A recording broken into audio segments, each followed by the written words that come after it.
Hey everyone, it's me Hamza and you are watching HG Reacts. Welcome back to the channel. Interesting video मिला है जिसका title है, मैंने translate किया क्योंकि ना थंबनेल ऐसा लगा हुआ था, मुझे इंटरेस्ट हुआ और मैंने जब ट्रांसलेट किया तो वो है जनाब के ऐसे रहस्यमय मंदिर जिनकी गुत्थी वैज्ञानिक यानी साइंटिस्ट भी नहीं सुलझा पाए। तो इसमें क्योंकि आर्कियोलॉजिकल इवेंट्स भी होंगे और मिस्ट्री भी होगी, तो ऐसी वीडियोस हमें बड़ा अट्रैक्ट करती हैं। तो आइए शुरू करते हैं। सब्सक्राइब कर लीजिए। और एक और आगे लाइन लिखी हुई है इसके साथ, और वो है जनाब के mysterious most mysterious temple ever. तो तो शुरू करते हैं। 3 2 1 एंड गो। एक ऐसा मंदिर जहाँ खम्भों से आती है संगीत की आवाज। हैं? एक ऐसा मंदिर जहाँ पर सालों बाद भी फूल रहते हैं एकदम ताजा। या फिर एक ऐसा मंदिर जो हवा में उठा हुआ है। आज के इस वीडियो में जानेंगे कुछ ऐसे मंदिर जिनके चमत्कारों को बड़े बड़े वैज्ञानिक भी नहीं समझ पाए। ओके। हसनंबा मंदिर। दोस्तों, हम आपको जिस हसनंबा मंदिर के बारे में मंदिर। बताने जा रहे हैं उसका रहस्य जानकर आप खुद हैरान रह जाएंगे। खुद वैज्ञानिक भी इस चमत्कार को नहीं समझ पाए हैं।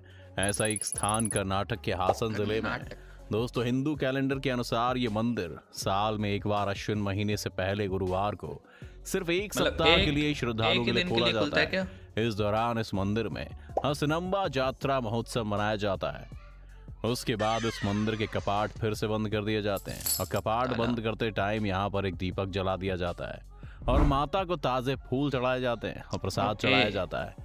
साल भर बाद जब वापस इस मंदिर तो के दिया पट भी खोले जल रहा जाते होता हैं होगा। तो हैरानी की बात यह है कि एक साल पहले जलाया हुआ दीपक जलता हुआ ही मिलता है और माता को चढ़ाए गए फूल और प्रसाद भी एकदम ताजा यानी बिल्कुल फ्रेश काइंड ऑफ मिलते हैं। लाइक जैसे वक्त थम गया। दोस्तों, साल भर बीत जाने के बाद भी फूल और प्रसाद का एकदम ताजा और फ्रेश मिलना, उस दीपक का जलता रहना एक चमत्कार ही है। ऐसा कैसे होता है? आज तक लोग इस रहस्य को नहीं समझ पाए हैं। कोई किसी शनि ने कैमरा वगैरह शिंगणापुर। कभी प्लेस नहीं किया? देश के सूर्य पुत्र शनि देव के कई मंदिर हैं। उनमें से एक बहुत ही प्रसिद्ध मंदिर महाराष्ट्र के अहमदनगर जिले में है। दोस्तों, ये मंदिर पूरी दुनिया में प्रसिद्ध है क्योंकि यहाँ पर बहुत सी ऐसी चीजें हैं जो लोगों को हैरान कर देती हैं। दोस्तों, आजकल जहाँ मंदिर बड़े बड़े और आलीशान बनाए जाते हैं, उनमें इस मंदिर की खास विशेषता ये है कि यहाँ पर शनिदेव की पाषाण प्रतिमा यानी कि पत्थर की जो मूर्ति है वो बिना किसी छतरी या गुंबद के खुले आसमान के नीचे संगमरमर के चबूतरे पर विराजित है। इस मंदिर के बारे में मान्यता है कि यहाँ पर शनिदेव खुद काले पत्थर के रूप में प्रकट हुए थे। दोस्तों, आपको जानकर हैरानी होगी पर यह बात सच है कि शनि शिंगणापुर के गांव में किसी भी घर में दरवाजा नहीं है और वहां पर लोग ताला भी नहीं लगाते हैं। वहां पर प्राइवेसी के नाम पर लोगों के घरों में सिर्फ पर्दे लगे हुए पर्दे हैं। लगे। इसके अलावा गांव में यूको पुराने बैंक टाइम की में एक होता ब्रांच था। भी है। इस ब्रांच को देश की पहली लॉकलेस ब्रांच होने का दर्जा हासिल है। मतलब इस यहाँ भी बैंक नहीं में है। दरवाजे तो हैं लेकिन उनमें कभी ताला नहीं लगाया जाता। यहाँ पर सिर्फ कांच के गेट लगे हुए हैं ताकि जानवर अंदर ना जा सके। दरअसल यहाँ के लोग बैंक पर ताला नहीं लगाने देते। इसके लिए कोई भी बैंक इस कस्बे में अपनी ब्रांच नहीं खोलना चाहता। लेकिन उसके बाद में साल 2011 में कस्बे में पहली यूको बैंक की एक ब्रांच खोली गई। बैंक की ब्रांच शुरू होने के कुछ समय तक बैंक के अफसरों ने यहाँ पर दिन में भी सिक्योरिटी लगाई थी, लेकिन बाद में बैंक ने खुद ही उस सिक्योरिटी को हटा दिया। वो इस गांव मुतमईन के हो गए लोगों की होंगे। मान्यता है कि स्वयं शनिदेव इस गांव की सुरक्षा करते हैं और इसीलिए यहाँ पर कभी ताला नहीं लगाया जाता। इसको कहते हैं यहाँ के लोग फेथ। मानते हैं कि अगर यहाँ पर कोई चोरी की कोशिश करेगा तो वो अंधा हो जाएगा। इसी कारण दरवाजे और ताले ना होने के कारण भी शिंगणापुर के 15 किलोमीटर के आसपास के क्षेत्र में कभी चोरी नहीं होती। वाह। दोस्तों, जब आप कभी इस मंदिर के दर्शन करने जाएं तो जरूर ये देख कर आए कि इस गांव के घर बिना दरवाजों के भी कितने सेफ हैं। ये विरूपाक्ष मंदिर। कमाल विरूपाक्ष की बात है मंदिर वैसे। भारत के रहस्यमय मंदिरों में से एक है। ये मंदिर कर्नाटक के हम्पी में अच्छा, बना हुआ है। ऐसा माना कर्नाटक जाता में है कि जितने भी हम्पी मंदिर हैं, वो रामायण काल की किष्किंधा बहुत है। पुराने और बहुत शिव को उनकी समर्पित इस हाइट है। मंदिर में उनके विरूपाक्ष यानी गुस्सैल रूप की पूजा होती है। ये मंदिर भगवान विरूपाक्ष और उनकी जैसे पत्नी ये दिखाया देवी जा रहा है। पंपा को समर्पित है। कहा जाता है कि ये मंदिर करीब 500 साल पुराना है। 500 साल। ये मंदिर यूनेस्को के विश्व धरोहर में भी शामिल है। इस मंदिर में शिवलिंग दक्षिण की ओर झुका हुआ है जिसको लेकर तरह तरह की मान्यताएं प्रचलित हैं। इस मंदिर की सबसे हैरान कर देने वाली बात यह है कि इस मंदिर के कुछ खम्भों से संगीत यानी गाने की आवाज आती है, इसीलिए उनको म्यूजिकल पिलर्स भी कहते हैं। कहा जाता है कि अंग्रेजों ने खम्भों से संगीत कैसे निकलता है ये जानने की कोशिश की। इसके लिए उन्होंने इस मंदिर के खम्भों को तोड़ कर देखा तो वो हैरान रह तोड़ गए, के देखा। क्योंकि खम्भे अंदर से खोखले थे और कुछ भी नहीं था।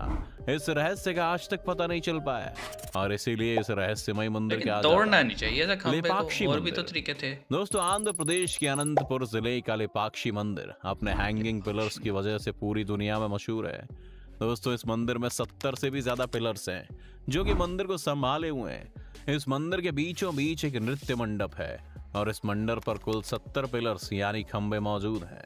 दोस्तों, हैरानी की बात तो यह है कि इनमें से 59 खंबे वैसे ही हैं जैसे होने चाहिए, पर एक खंबा दूसरे से बिल्कुल अलग है।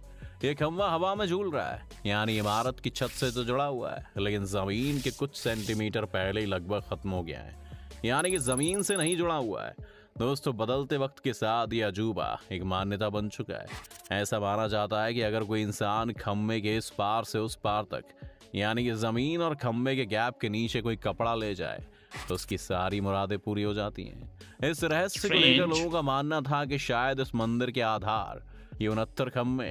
इसीलिए कहा जाता है कि साल 1902 में ब्रिटिश इंजीनियर्स ने मंदिर के रहस्य को सुलझाने की काफी कोशिशें की। इमारत का आधार किस पर है, इसको जांचने के लिए इंजीनियर ने हवा में झूलते खंबे पर हथौड़े से भी कई बार किए, जिससे तकरीबन 25 फीट दूर स्थित खंभों में दरारें आ गईं।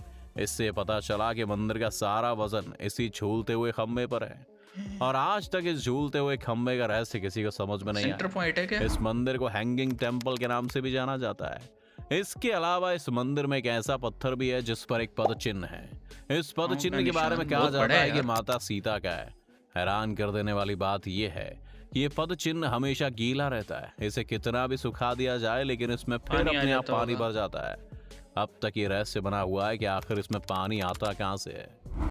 तो जनाब, हमने बड़ी मिस्टीरियस चीज़ें देखी और बीच में ना मेरे माइंड में एक सवाल आ रहा था, जैसे ये टेम्पल होता है ना पिलर वाला, मेरे माइंड में ये आ रहा था कि हो सकता है यार, मतलब स्ट्रक्चर स्टैटिस्टिकली स्टेबल हो और बाकी जो पिलर्स हैं वो सारा वेट डिस्ट्रीब्यूट कर लेते हैं और ये वाला जो है ना ये हैंग कर रहे हैं। तो मेरे माइंड में ये आया, लेकिन आगे आगे उसका जवाब भी मिल गया कि जो ब्रिटिश इंजीनियर था उसके माइंड में भी यही बात आई होगी। इंजीनियर था ना, हम भी इंजीनियर हैं, स्ट्रक्चर्स की इंपॉर्टेंस समझते हैं। तो उसने सेम फिर ट्राई किया और उसने स्ट्राइक की इस पिलर पे, और अगर ये एक एक्स्ट्रा लिंक होती इस पूरे स्ट्रक्चर की तो फिर ये लिंक हट भी जाती या टूट जाती और इस पे जो भी फोर्स थी वो इसी पे इफेक्ट डालती और ये टूट जाता।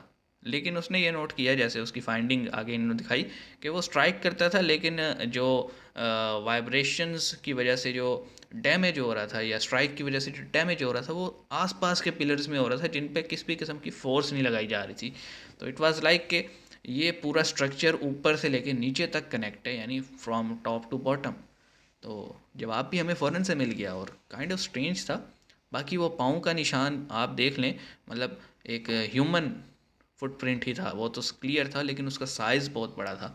तो ऐसा हमने भी स्टोरीज़ में सुना है कि पुराने वक्तों में लोगों की हाइट बहुत ज़्यादा बड़ी होती थी as compare to us now. तो उससे एक अंदाज़ा हो जाता है कि ये बहुत पहले का निशान है, बहुत पहले का फुटप्रिंट है। तो काफ़ी इंटरेस्टिंग चीज़ें थी और एक पूरा एक माइंड जो है ना बिल्कुल मिस्ट्री की तरफ था। जिस तरह वो साउंड वाली मिस्ट्री थी, यानी पिलर्स में से आवाज़ आना, और मज़े की बात कि पिलर्स ब्लैंक थे जब उन्होंने उसे तोड़ के देखा। तोड़ना नहीं चाहिए था, शायद उस टाइम पे उनके पास नॉन डिस्ट्रक्टिव टेस्टिंग की कोई टेक्निक नहीं होगी जैसे अल्ट्रासोनिक जैसे आज के ज़माने में। लेकिन एक हिस्टोरिकल चीज़ को तोड़ना नहीं चाहिए जस्ट बिकॉज कि आप जानना चाहते हैं मिस्ट्री के। बहरहाल मज़ा आया हमें देख के। नई नई वीडियोस लेकर आएंगे आपके लिए। मिलते हैं नेक्स्ट वीडियो में, अपना ख्याल रखिएगा।